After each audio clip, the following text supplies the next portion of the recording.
Hello, police world.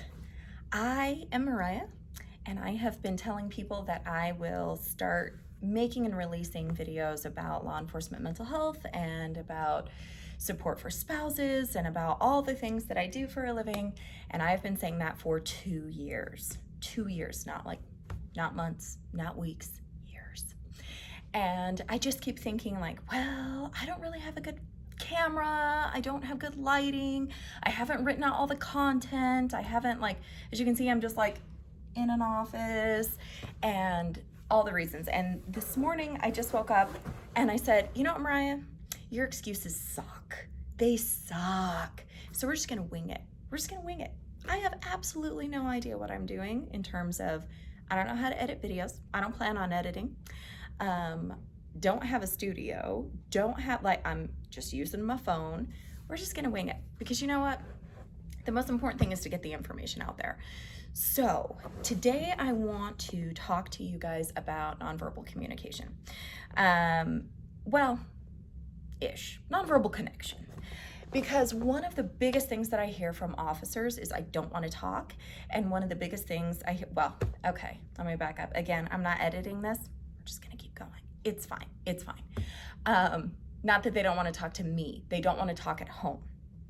And then the spouses say, my husband or wife doesn't talk to me anymore and I feel completely cut out of their world, and then it causes tension, and then the fights start, and then all the things. So this is a really important thing, I think, for people to learn pretty early on in law enforcement, but if you've been in a long time, not too late to learn. So the reason that police officers tend to get quieter and quieter at home is because of a very overstimulated nervous system. So spouses, if you've never been on a ride along, or if it's been a while, please go. Please make it a point to go, because it still surprises me, even though I do this for a living and I've been on a lot of ride alongs and I think I understand, and then I go and I'm like, wow, this is really busy. This is really overwhelming. And so this is kind of what happens biologically. The nervous system is not meant to stay in an escalated state for a long period of time. The way that our nervous systems work are they escalate for short periods of time to get you into a heightened awareness state so that you can be safe and that you can make quick decisions.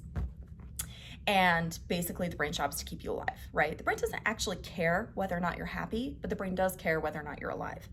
So that's how it works. You're supposed to escalate, respond to the threat, de-escalate.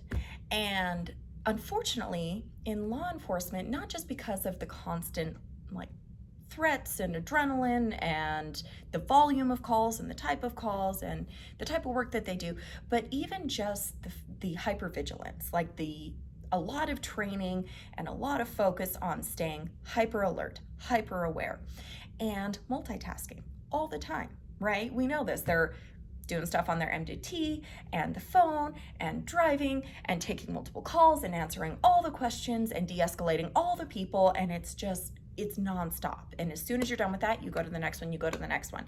And people are approaching officers all the time, and sometimes it's genuinely just a, hey, thanks for what you do, but there's that nervous system response of be on high alert, be on high alert, be on high alert.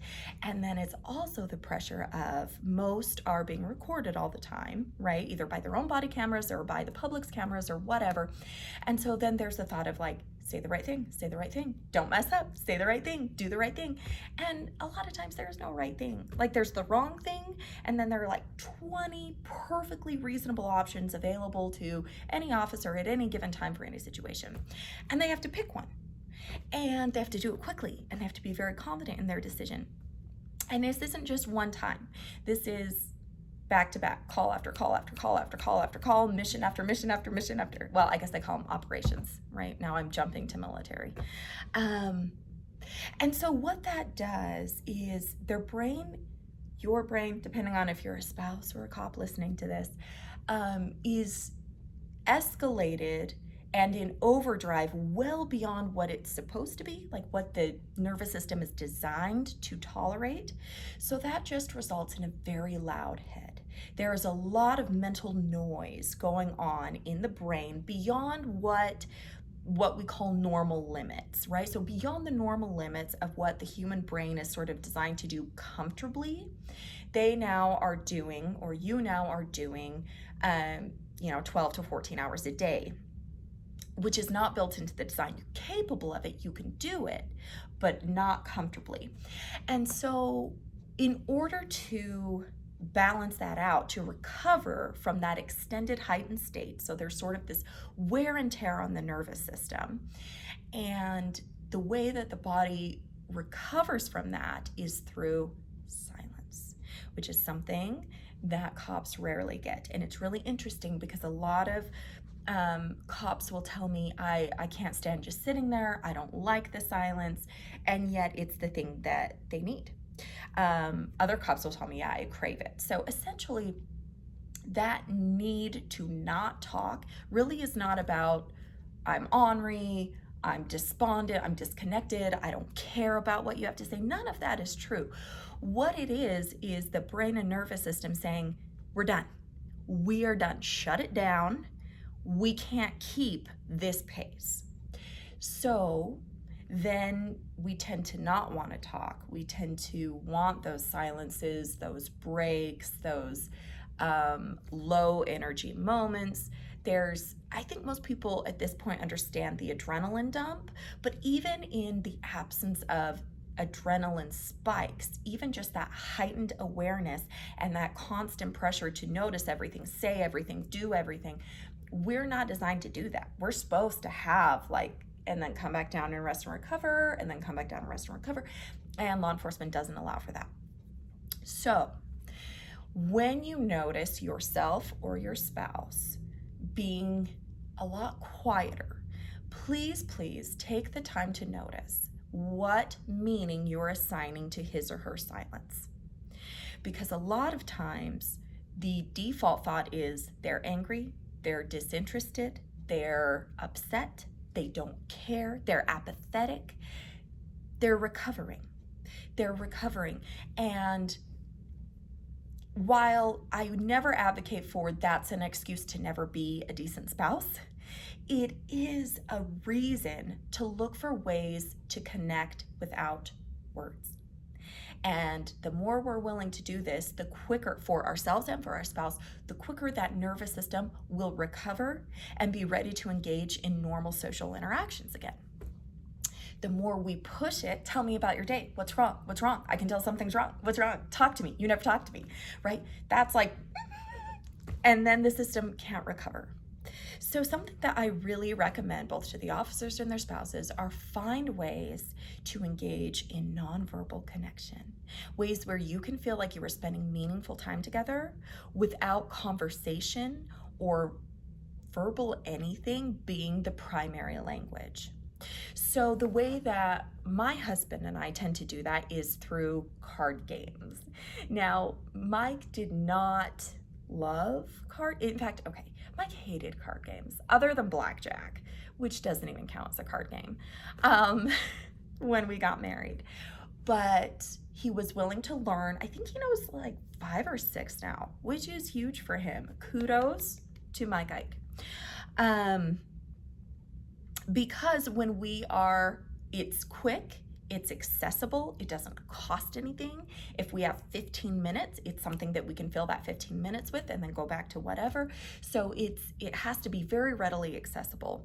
And it doesn't require a lot of talking. And it doesn't feel awkward to not talk during a card game, because you talk about your next moves or you take your turns, but when we're doing that together, we've both noticed there's not a lot of pressure to come up with things to say, because cops are talking all day every day, right? And they don't like it. And so it can feel very soothing and it can feel very healing, and cops can feel very understood and supported when they're not pressured to behave a certain way or to speak a certain way. Now, this is barring any abusive behaviors. I am not here to convince police spouses to put up with poor behavior and be like, oh, well, he's a cop, so he can do whatever he wants, or she's a cop, so she can do. That's not what I'm saying. What I am offering to you is a choice to learn how to connect on multiple levels and a choice to bring a practice into your marriage or into your primary relationships that accommodate rapid nervous system recovery. Because otherwise we see sort of this slow, how do I want to say it? Again, the editing thing, you're just gonna have to watch me think on the spot. The slow injury, essentially, like decline, a slow decline of the overall health of the officer's nervous system. And then we start to see character changes, and we start to run into PTSD symptoms, and we start to run into longer term problems other than being nonverbal and distant when they get home. They're not actually being distant. The reason that they feel the urge to do this, or that you feel the urge to do this, is your nervous system saying, we got to recover. We just did something we weren't really built to do. And because of neuroplasticity of the brain, you can do it. Don't get me wrong, you can do it for years and years and years. But if you want to do it without damage, then developing a practice of nonverbal connection so that you're not harming the relationship, but you're also giving your body what it needs to do what you're asking it to do. This nonverbal connection can be really helpful. Parallel activities. So when you're doing things near each other, but not necessarily engaged in the same activity, can be really helpful. A lot of officers explain to me that they feel like it feels very soothing to them to just be in the same space as their spouse, especially if silence is allowed. And so I just don't want to talk needs to be an acceptable answer. And I understand how it would feel like you're being sort of pushed out or they're avoiding something, but a lot of times it's just that recovery that's needed. So, you know, again, I'll just use myself as an example. If Mike has his laptop out and he's, you know, working on reports or something because he's a little bit of a workaholic, it's fine. We'll deal with it later. But I might be reading a book, or I might be working on a craft, or I might be doing whatever it is that I decide I want to do at that moment. But we can do it near each other, right? And usually like our feet touch. And that's enough. That's enough. For me, it's enough for him. Now, if we're going like weeks without conversation, that's not what I'm talking about. But I'm talking about weekdays, days that they work. There is a need for that silence and recovery. And it doesn't have to mean that you are being dismissed by your officer spouse. There are a lot of ways to connect nonverbally and spend meaningful time together without requiring exhilarating conversation. Sometimes, you know, I had one couple tell me that they sort of have built, unless it's really hot in the summer, they've built this practice of having they have one of those little fire table things. Do you know what I'm talking about? They're like a table with fire in it. And so they'll just get, you know, some drinks and just sit out, and not always alcohol, right? Sometimes it is, sometimes it's coffee. And they just sit out there and watch the fire and just sit together, and or go on a walk together without saying anything. And what's amazing is most of the time, not all the time, but most of the time, the less we pressure someone to talk, the quicker they want to talk. So as the silences are allowed and there's no tension in it and there's no frustration in it, and we're just enjoying the feeling of being together, things will naturally come up, and they might be short little snippets, but the conversation can flow in a very non-pressured way. So anyway, I hope this was a little bit helpful. I understand if some people aren't ready to accept that right away. And I understand the feeling of like, no, this just gives him a reason to not engage, and or her, right? I get that. I guess I'm just offering a choice to consider. Is there a way to connect non-verbally and try to provide some of the the chemistry behind it, right? There is a chemical need inside of police officers when they first get off, and it lasts for several hours, you know? And is that something that we could have more compassion towards? Is that something we could be more skillful towards? Or does it have to be an injury? Are we so committed to silence being an injury that we can't see other ways to interface with it? And you're the only one that can answer that question. But anyway, so that is what I have to offer today. I am going to try my best to do videos kind of regularly, with just different topics that I see come up, patterns that I see come up in therapy that I feel like I can share, because now that I'm, you know, a resident therapist, I'm really focusing on one police department, and I used to be working with 5 or 6, so I wanted to make sure that I'm still trying to support as many people in the police world as I can. So that's it for today. I know it's not high quality video. I'm good with it. And I need everyone else to be good with it. Let's just build this plane as we fly it. Have a good day.